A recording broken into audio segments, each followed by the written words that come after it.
네, 안녕하십니까 여러분.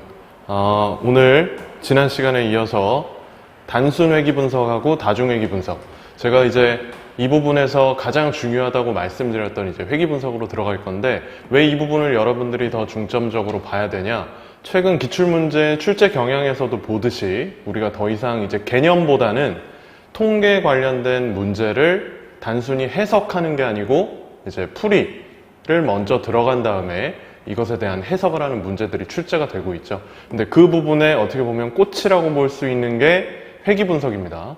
그래서 회귀 분석을 알게 되면 우리가 바로 지난 시간에 배웠던 뭐 배웠었죠? 바로 X하고 Y의 상관 분석에 대해서 배웠죠. 네, X하고 Y라고 썼지만 오늘도 제가 다시 한번 설명드리듯이 여기가 바로 독립변수, 그 다음에 여기가 바로 종속변수로 우리가 바뀌겠죠. 네. 그래서 상관 분석할 때는 우리가 X하고 Y, 독립하고 종속 간의 선형성을 우리가 한번 확인했다면, 네, 이제는 우리가 회귀 분석에서는 양쪽 화살표가 아니고 화살표가 한쪽으로만 있는 원인과 결과, 인과관계를 보겠다는 겁니다. 그래서 그 부분에 차이가 있으니까 지난 시간에 했던 우리가 상관관계 분석을 잘 기억을 하면서 교과서의 381페이지네요. 네, 이 부분에 단순 회귀 분석 먼저 보도록 하겠습니다. 자, 그래서 첫 번째 줄 중간에 여러분들 밑줄 그으시면, 자, 상관관계를 조사하는 데 있어서는 독립변수하고 종속변수, 네, 이렇게 두 가지가 나타나죠. 상관관계 분석하는데.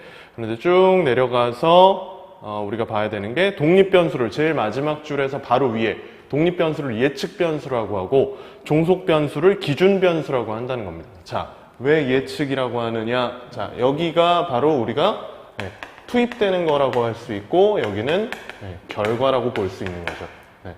X가 들어가야지 Y가 나온다, 이런 개념으로 생각을 하면 됩니다. 원인과 결과다, 이렇게 생각을 하면 된다는 거 다시 한번 기억하시면 될 것 같고, 오늘 이제 뒷부분에 배울 다중회귀 분석까지 미리 우리가 이름만 생각해보면, 자, 지금 하는 단순과 다중이 어떤 차이가 있냐? 둘 다 회귀 분석이라는 거는 동일합니다. 회귀 분석을 실시한다는 것은 동일한데, 그럼 이것과 이것이 어떤 차이가 있냐면, 단수는 여기 좌측에 있는 것처럼 X하고 Y, 이렇게 X 하나에 Y 하나, 이 관계입니다. 근데 여기로 가면 어떻게 되냐면 다중이잖아요. 여러 개. 네, 많은 다자가 들어가는 거죠. 그래서 X가 한 개가 아니고 둘, 셋, 여러 개가 나타날 수 있고, 이것들이 다 결과에 해당하는 Y에 영향을 주는 요 관계들을 종합적으로 본다는 게 다중입니다. 그러니까 단순 회귀 분석을 여러 번 하게 되는 거나 마찬가지겠죠, 한 번에. 그래서 우리가 단순 회귀 분석을 먼저 배우고 그 다음에 다중 회귀 분석을 배우게 된다, 이런 순서라고 생각을 하시면 될 것 같아요. 네.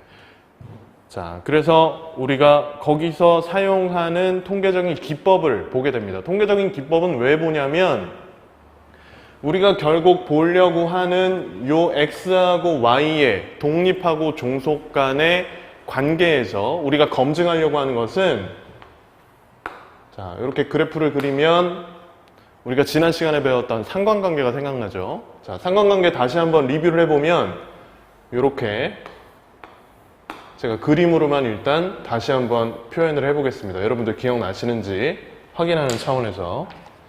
자, 요 가운데 있는 이런 동그란 분포가 X하고 Y 사이에 나타났다.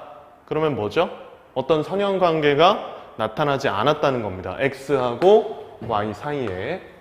그러나 좌측에 있는 것처럼 X하고 Y 사이의 관계가 우측 상단으로 올라가는 이런 형태의 분포를 나타냈다 라고 하면 우리가 무슨 상관? 정적 상관관계.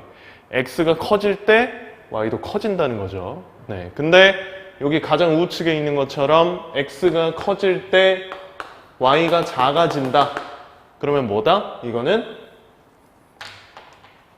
부적 상관관계라고 말씀을 드렸죠. 자, 그러면 우리가 오늘 회귀 분석에서 다룰 것은 뭐냐면 이건 일단 아니라는 거예요. 여기는 x하고 y 사이에 선형 관계가 없어요. 이건 다룰 수가 없겠죠. 네, 조금 이따 다시 한번 말씀드리겠지만 그럼 뭐다? 여기 정적 상관관계 아니면 부적 상관관계를 가질 때 그 다음에 우리가 회귀 분석을 들어갈 수 있다라는 겁니다. 그렇기 때문에 우리가 책의 순서에서도 마찬가지고 나중에 여러분들이 실제 통계 분석을 할 때도 상관관계 분석을 먼저 하고 이게 선행된 다음에 그 다음에 회귀 분석을 들어가게 됩니다. 그래서 자, 이걸 다시 한번 우리가 기억을 하면서 본다면 자, 여기 제가 아까 파란색으로 이렇게 그린 거, 그 다음에 여기 이렇게 그린 거. 자, 둘 다 뭐죠? 네, 직선입니다. 직선. 수학적으로 두 변수 사이의 관계가 직선으로 나온다는 것은 함수식이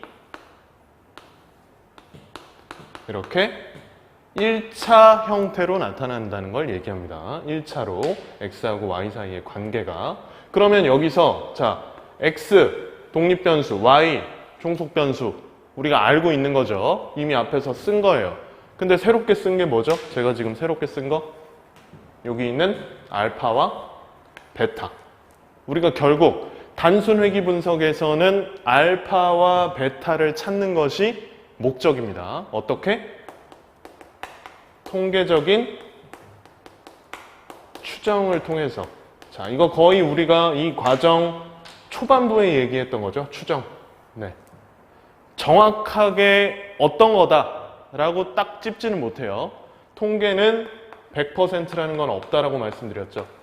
어떻다? 근데 100%에 최대한 가깝게 추측해서 정한다는 겁니다. 그래서 99%, 99.9% 또는 우리가 가장 많이 하는 95%에 가깝게 여기에 되는 것을 우리가 추정한다는 거죠. 그러면 회귀식도 이 전체 회귀식을 우리가 한번 만들고 그 다음에 거기에 개수에 해당하는 것들을 추정한다 라고 우리가 이해를 해주면 되겠습니다. 자, 그래서 여기서 쓰는 통계적인 계산 방법이 381페이지 두 번째 중간에 나와 있는 최소자승법이라고 보면 됩니다. 최소자승법, 뭐 익숙한 얘기는 아니죠. 근데 최소는 알겠습니다. 최소는 알죠. 매우 작다는 얘기, 제일 작은 건데, 자, 자승은 뭐냐?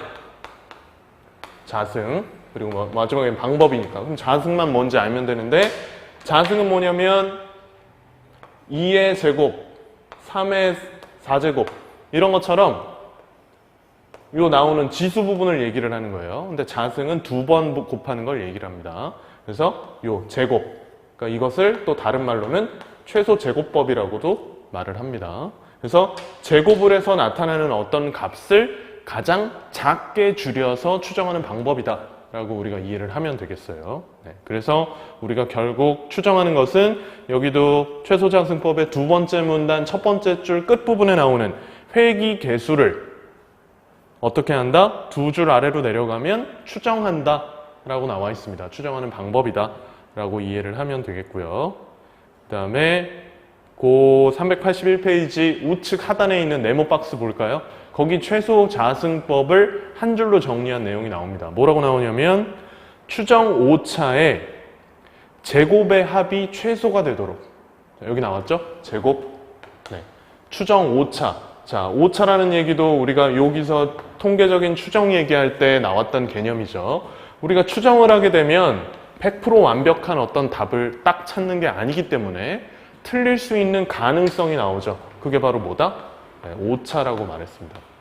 그러면 당연히 틀릴 가능성이기 때문에 우리는 이 오차를 어떻게 해야 된다?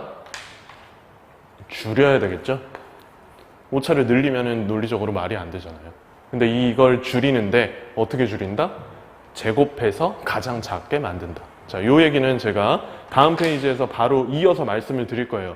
왜 제곱을 하냐? 오차가 뭔지 알면 그냥 그 오차를 작게 줄이면 되잖아 라고 우리가 생각할 수 있죠. 근데 그게 논리적으로 수학적으로 불가능하기 때문에 제곱을 해서 줄인다라는 거를 이제 말씀을 드리려고 합니다. 자, 다음 페이지 넘어가 보면 우리가 보려고 하는 게 그림 15.4라고 보면 되겠어요. 표본의 회귀선. 자, 여기 간단하게 그린 것처럼 조금 크게 우리가 보자면, 자, 여기 점이 지금 이렇게 4개가 찍혀 있죠.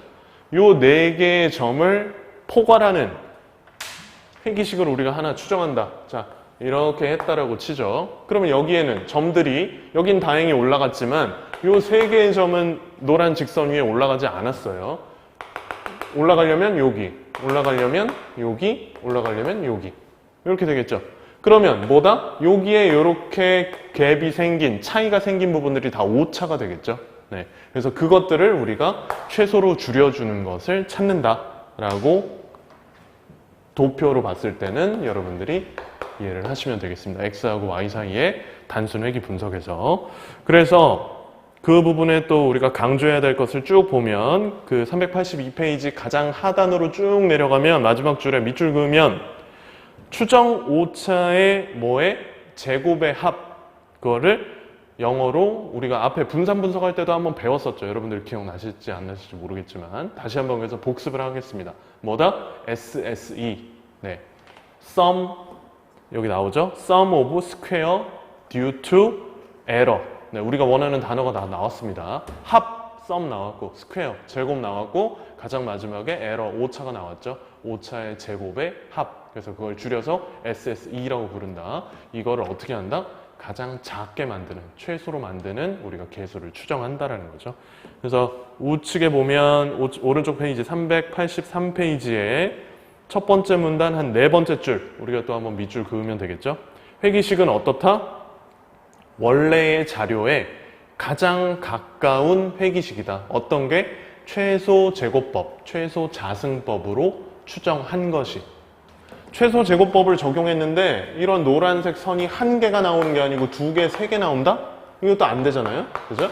하나만 유일하게 나오기 때문에 우리가 그 회기식을 가장 잘 추정된 것으로 결정해서 통계적으로 선택을 한다는 거죠.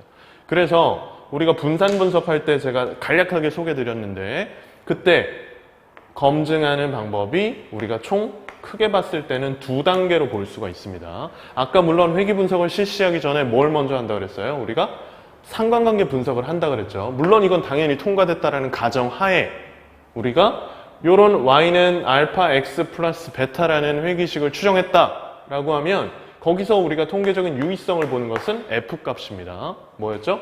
분산 분석에서. 분산 분석에서 여기서 통계적인 유의성을 확인하는 거예요. 뭐에? 이 전체 모형이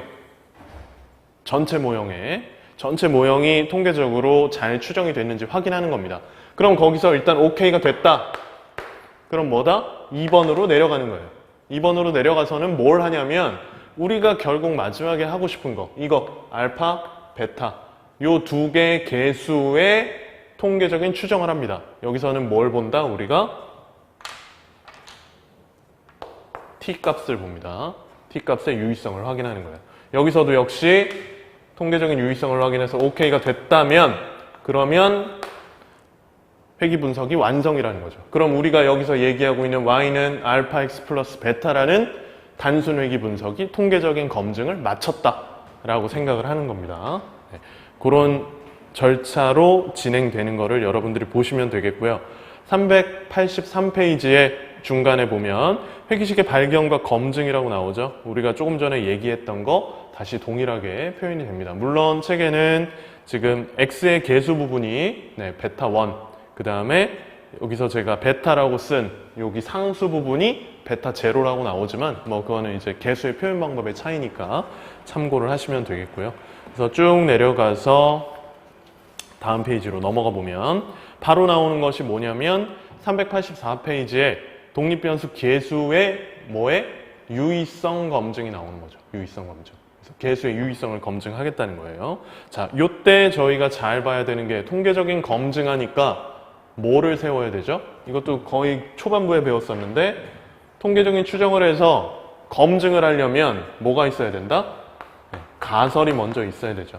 우리가 가설을 어떤 아이디어를 세우고 이것에 대한 검증이 돼서 채택을 하느냐 아니면 반대로 기각을 하느냐 이렇게 2가지로 나뉘었었죠. 그래서 이 채택 기각 여부를 우리가 결정하려면 그 전에 가설을 세워야 된다는 거예요. 그럼 가설을 어떻게 세울 것이냐 한번 보자면,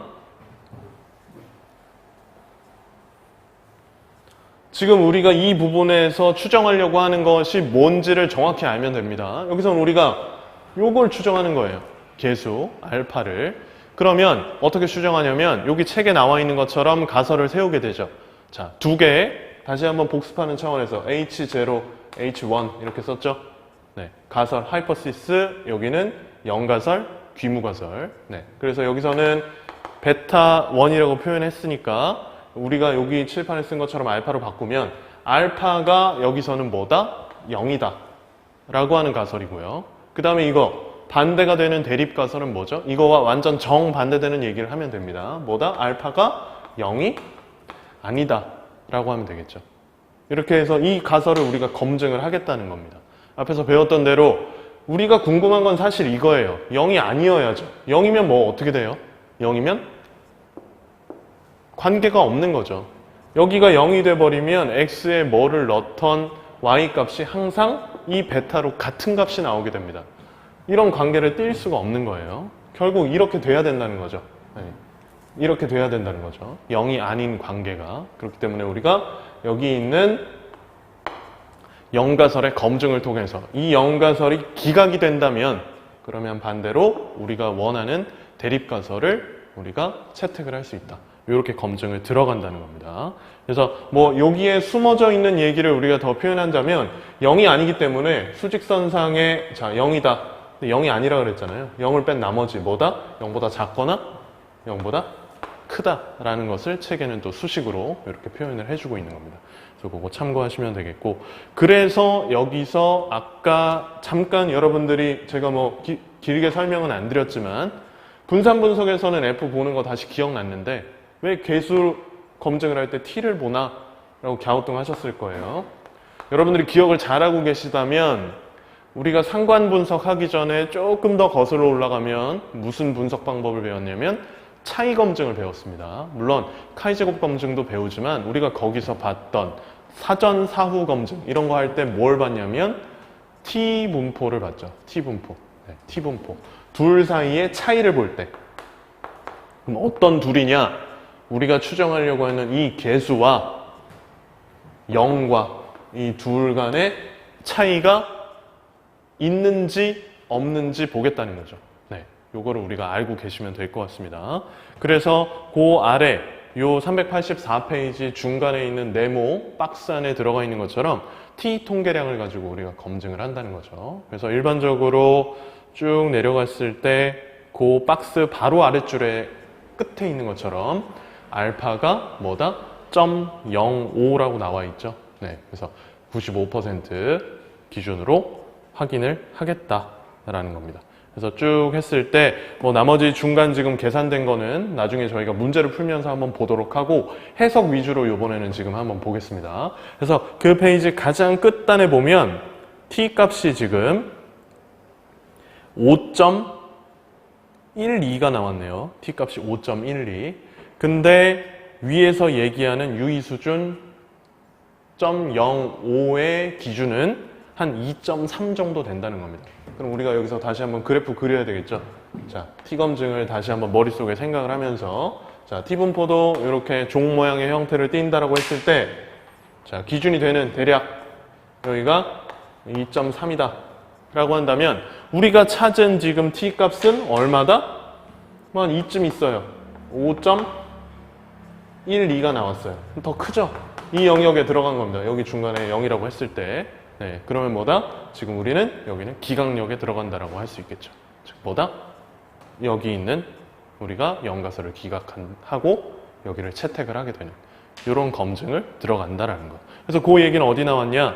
385페이지에 나와 있습니다. 첫 번째 줄에 H0를 기각한다. 중간에 밑줄 그으시면 되겠죠. 네, 그래서 그것에 대한 수식은 그 좌측에 있는 384페이지 가장 끝에 나와 있지만 제가 기억하라고 말씀드리는 거는 항상 수식으로 부등호 비교하는 거 헷갈린다고 말씀드렸죠. 항상 뭐다? 종 모양의 그래프를 그려라. 거기에 숫자를 표시해라. 정확하지 않아도 됩니다. 2.3과 5.2 산술적으로 뭐가 크고 작은지는 여러분들도 금방 비교하실 수 있잖아요. 그죠? 이게 헷갈리게 뭐 한 2.31과 2.49 뭐 요 정도의 차이로 숫자를 주어지지는 않습니다. 대부분 앞에 첫 번째 자리 1의 자리의 정수값은 차이가 나게 주기 때문에 그 정도 뭐 혼란을 주는 문제는 출제가 되지 않아서 충분히 대소 비교를 할 수 있다. 그래서 이렇게 그린 다음에 어느 영역에 들어갔는지 색칠을 빗금을 칠해서 채택 기각 여부를 결정하는 것이 가장 정확하다라는 거죠. 그게 머릿속에 있다면 이 수식이 혹시나 헷갈리더라도 여러분들이 문제를 확인할 수 있다. 이거 다시 한번 기억을 해주시면 좋을 것 같아요. 네. 그렇게 해서 쭉 넘어가면 385페이지 가로 3번도 보겠습니다. 거기 중간에 있는 내용이 굉장히 중요해서 제가 색깔을 칠해놨는데 쭉 보죠. 3줄 정도 됩니다. 자, 뭐라고 나왔냐면 위와 같은 과정을 거쳐서 조금 전에 우리가 했던 과정을 거쳐서 독립변수 개수가 유의하면 유의하죠. 유의한 것까지 확인했어요. 여기 채택이 됐잖아요. 네. 그러면 어떻다? x값이 주어진 경우에 y값을 어떻게 할 수 있다? 추정할 수 있다라는 겁니다. 이 식에서 여기가 완성된 거예요. 그러면 여기도 당연히 그 전에 추정을 했겠죠. 일반적으로 여기를 먼저 추정하고 그 다음에 이걸 추정합니다.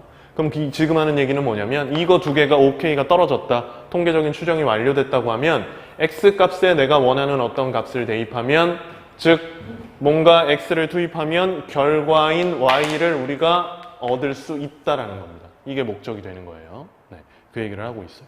그러나 유의하지 않다면 조금 전에 했던 개수의 추정이 유의하지 않다면 x는 y에 영향을 미친다고 할 수 없으므로 x값으로부터 y를 추정해서도 안 된다라는 얘기를 하는 겁니다. 그렇기 때문에 우리가 여기서 통계적인 추정을 다 마치고 결과적으로 하려는 건 뭐냐?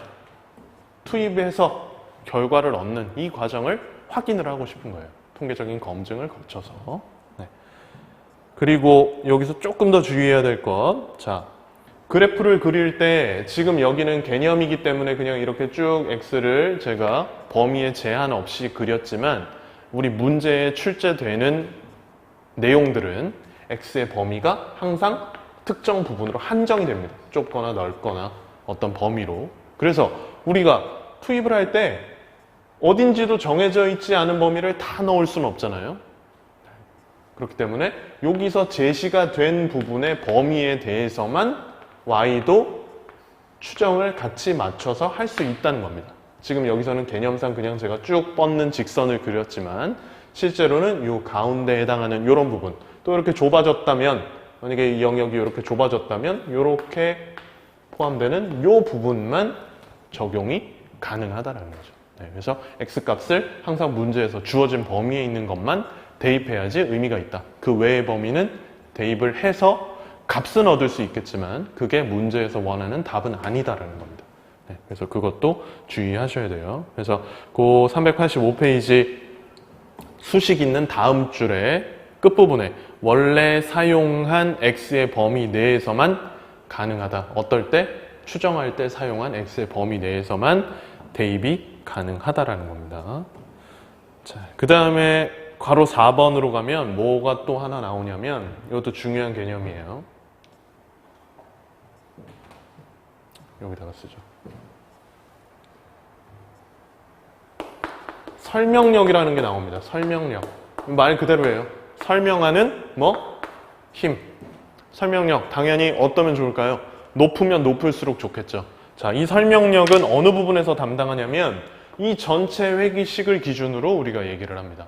이 전체 회기식이 아까처럼 이렇게 분포된 자료들 여기 있는 이런 점들을 얼마나 많이 포함하고 설명하느냐 이거는 점수로 치자면 0점부터 100점까지 나타납니다.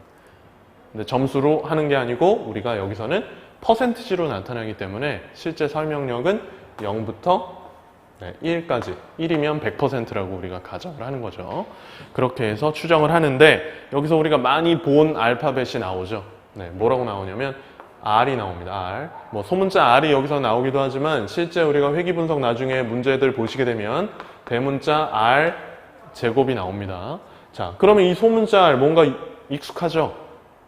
제가 아직도 지우지 않은 이유가 있겠죠. 이 소문자 R 어디로 간다? 여기로 간다.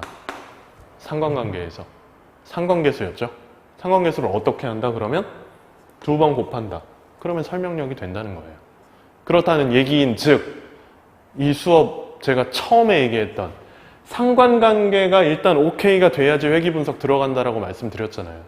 그러면 상관관계에서 나온 상관계수가 크면 클수록 이걸 제곱한 R제곱, 설명력도 높아지겠네 라고 우리가 이렇게 생각을 해볼 수가 있겠죠. 반대로 상관관계가 약해. 그러면 설명력도 반대로 좀 떨어지겠구나 라고 우리가 이렇게 생각을 해볼 수가 있습니다. 그래서 서로 상관 분석하고 회귀 분석이 또 이렇게 연결이 되어 있다는 거를 이런 하나의 지표를 가지고 우리가 한 번 더 확인을 할 수 있다는 거죠. 네. 그래서 그 문단의 첫 번째 줄에 뒷부분에 소문자 R제곱으로 나오고, 이걸 또 다른 말로 문제에서 표현 방법이 여러 가지로 바뀌기 때문에 설명계수라고도 하고 설명력이라고도 하고 여기 나온 것처럼 결정계수라는 표현도 쓰기도 합니다. 네, 그렇다는 거 한번 참고하시면 되겠고요. 그 문단의 끝부분에 R제곱은 어떻다? 0에서 1 사이의 값을 갖는다. 1은 100% 설명한다 라고 우리가 기억을 하시면 되겠어요. 0은 하나도 설명하지 못한다라는 거고. 자, 그러면 이거를 설명하는 정도를 나타내는 거를 우리가 다시 한번 수학적으로 검증을 해보면, 제가 여기 아까 나타냈던 이 그림을 지우지 않았던 이유, 자, 여기 있는 지금 386페이지의 그림과 거의 동일하죠? 자, 뭐만 하나 추가됐다? 여기 하나 직선이 이렇게 추가됐죠? 네.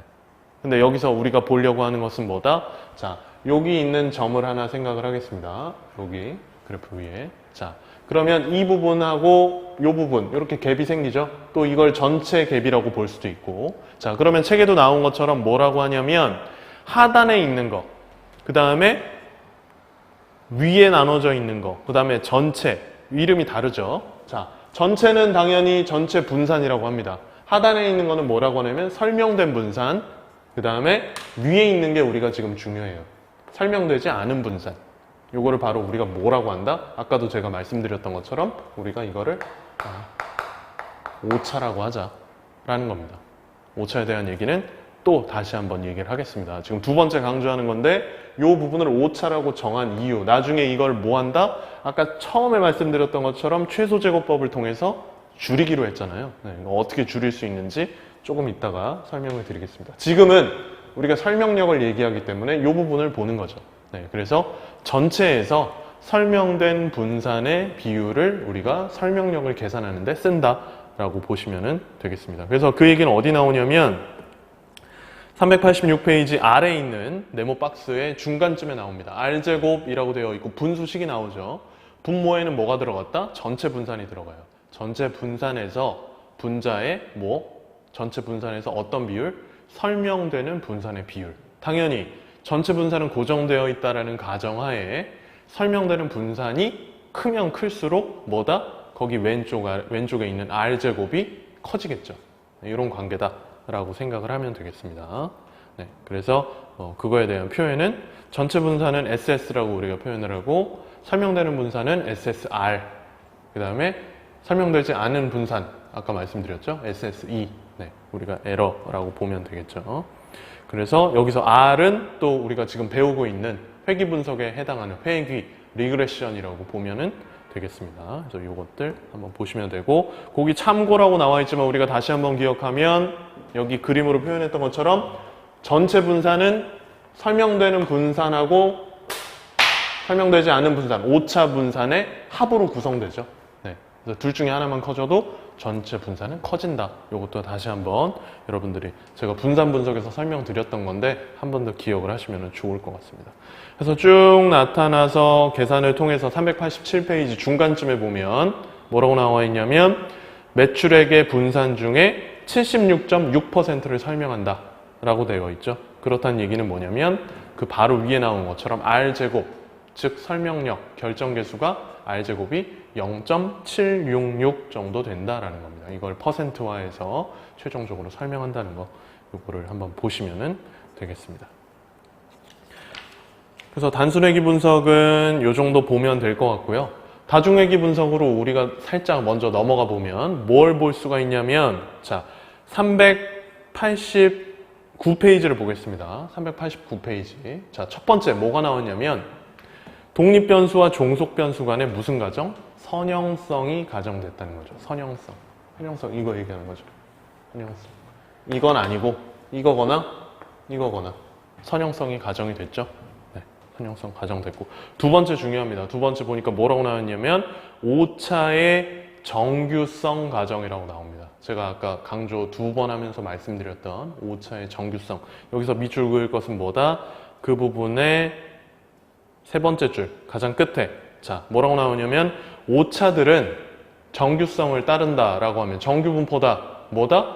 평균이 0이다라는 거예요. 평균 0. 즉 다 더하면 여기서 생기는 이런 오차들을 다 더하면 0이 된다는 거예요. 그렇기 때문에 아까 우리가 처음에 얘기했었던 추정을 하는데 오차를 최소한으로 줄이고 싶은데 어떻게 된다? 다 더하면 그냥 0이 되는 거예요. 그럼 어떻게 줄이지? 라고 그 다음에 생각을 하게 되는 거죠. 그러니까 아까 추정할 때 앞단에 나왔던 최소 제곱법을 그래서 적용하는구나, 논리적으로. 그냥 더하면 플러스 5, 마이너스 5 이렇게 나타나기 때문에 이거는 꽤 크게 벌어져 있는 건데 둘이 더하면 오차는 0이 되니까 플러스 1, 마이너스 1 하고 벌어진 거하고 동일하게 되겠죠. 근데 실제로 이것들을 제곱하게 되면 플러스 1, 마이너스 1은 제곱해도 1, 1이니까 두 개를 더하면 2가 되겠지만 플러스 5, 마이너스 5는 제곱하면 25가 되니까 더하면 50이 되겠죠. 그러면 어디가 더 오차가 크구나, 작구나 우리가 산술적으로 확인을 할 수 있다는 겁니다. 그것이 가능한 것이 지금 여기 나타나 있는 오차의 뭐다? 정규성 가정이다. 이거 중요하기 때문에 다시 한번 기억을 해두시면 좋을 것 같고요. 그 다음에 나오는 것도 오차에 대한 가정, 오차의 등분산 가정, 그 다음에 오차의 독립성 가정. 오차의 독립성 가정이라는 거는 오차가 일정한 패턴을 띠지 않아야 된다는 거죠. 오차가 일정한 패턴을 띈다라는 것은 회기식이 정확하게 추정되지 않았다는 겁니다. 그런 어떠한 일정한 패턴은 회기식으로 표현이 돼야 된다는 거예요. 네. 그리고 등분산은 말 그대로 x의 모든 값에 있어서 일정하게 나타나는 것을 얘기를 한다라는 겁니다. 어디 막 들쑥날쑥하지 않다라는 거죠. 네. 그래서 충분히 이렇게 표현이 된다라는 거 한번 보시면 되겠고 다중회기식의 추정 방식에서는 SPSS 실제 나중에 통계 프로그램을 쓰시면 더 확인이 가능하겠지만 여기 나온 것처럼 뭐다? 두 번째 줄 끝에 볼까요? 엔터라고 영어로는 표현이 되는데 엔터가 이제 투입한, 들어간다라는 거니까 동시 입력 방식. 그냥 한 번에 모든 아까 얘기를 했던 여기 지금 지워졌네요. 네, X가 여러 개 있었죠? X1부터 여러 개 쭉 그거를 동시에 다 투입하게 된다. 이렇게 보시면 될 것 같습니다. 그렇게 보면 되겠고 뭐 다른 입력 방식에는 다음 페이지 390페이지에 나오는 것처럼 뭐 단계 입력 방식도 있지만 이건 이제 나중에 개념 설명할 때 한 번 더 말씀을 드리고 네, 이렇게 보면 되겠고요. 그래서 자, 어떤 예시 자료가 실제 문제에 어떤 통계값 자료가 나타나냐면 391페이지에 있는 그 표 같은 형태가 나타나는 겁니다. 자, 우리가 여기서 결과 변수, 즉 y 종속 변수로 쓸 것은 이 내용에 따르면 자, 뭐라고 나와 있냐면 일일 평균 TV 시청 시간이에요. 시청 시간. 두 번째 줄에 나와 있네요. 가장 첫 번째 열에는 개인별 아이디가 쭉 나왔죠. 1번부터 25번까지. 시청 시간이 y. 근데 거기에 영향을 주는 독립 변수 x들이 총 몇 개? 하나, 둘, 세 개입니다. 뭐냐면 그 오른쪽에 나오는 것처럼 동거 여부, 배우자와 같이 사냐, 살지 않냐. 그 다음에 연령, 나이, 그 다음에 교육기간, 연도로 나타낸 교육기간. 요 세 가지가 어떤 사람의 TV 시청, 하루 평균 시청, TV 시청 시간에 어떤 영향을 주느냐, 어떤 관계냐라는 거를 밝혀보라는 거죠. 이런 식으로 문제에 자료가 출제가 되기 때문에 우리가 확인을 할 수 있다라는 거 보시면 되겠고, 그 다음 페이지 넘어가면 이제 다음 시간에 요거 해석을 제가 이어서 해드리겠지만 바로 보면 나오는 것이 392페이지 가장 하단에 나오죠. 가장 하단에 있는 표 뭐라고 나오냐면 분산 분석이라고 딱 나와 있습니다. 분산 분석 뭐죠? 요거 분산 분석, 회기식 전체에 대한 유의성 검증하는 거죠. 네, 이걸 먼저 해서 그 표에 가장 오른쪽에 있는 F값, 여기서는 지금 11.698이라고 나와 있는 이것의 유의성을 검증하는 거죠. 유의 확률을 보고 통계적으로 유의한지 확인해서 일단 1차적으로 이 통계 회기 시기 유의한지 우리가 검증한 다음에 그 다음에 오른쪽 페이지에 가장 위에 있는 개수표, 여기서 우리가 각각의 회기 개수들을 검증한다. 여기서 뭘 본다? 중간쯤에 나타나 있는 T값을 본다는 거죠. 네, 요거 보는 거고, 여기서 모형 요약이라는 왼쪽 페이지에 모형 요약이라고 나와 있는 표에서 우리가 확인할 값은 뭐다? 요거 설명력. 아까 R제곱이라고 말씀드렸죠? 네, 그 표의 한 중간쯤에 나와 있죠. R제곱이 크면 클수록 우리가 갖고 있는 자료를 회기식이 많이 설명하고 있는 것이기 때문에 이걸 가지고 확인할 수 있다. 네, 이렇게 보면 되겠습니다. 그래서 이 정도로 지금 짧은 시간이었지만 네, 회기 분석에 대해서 봤고, 이제 다음 시간에는 실제 구체적인 데이터와 또 가설 세우고 네, 기출 문제들 보면서 회기 분석, 이렇게 분석을 진행하고 또 다중회기 분석에서 조금 더 주의해야 될 점은 뭐냐, 이런 것까지 검증을 해서 여러분들이 회기 분석 문제가 나왔을 때 어렵다, 이거는 그냥 거르고 가야지, 이런 생각이 들지 않게, 오히려 반대로 회기 분석이 굉장히 딱 떨어져서 쉽게 해석할 수 있고 앞에서 우리 배운 것들을 어떻게 보면 종합적으로 한 번에 써먹는 거구나 라는 생각이 드실 수 있게 연습을 좀 숙달을 해보도록 하겠습니다. 네, 이상입니다.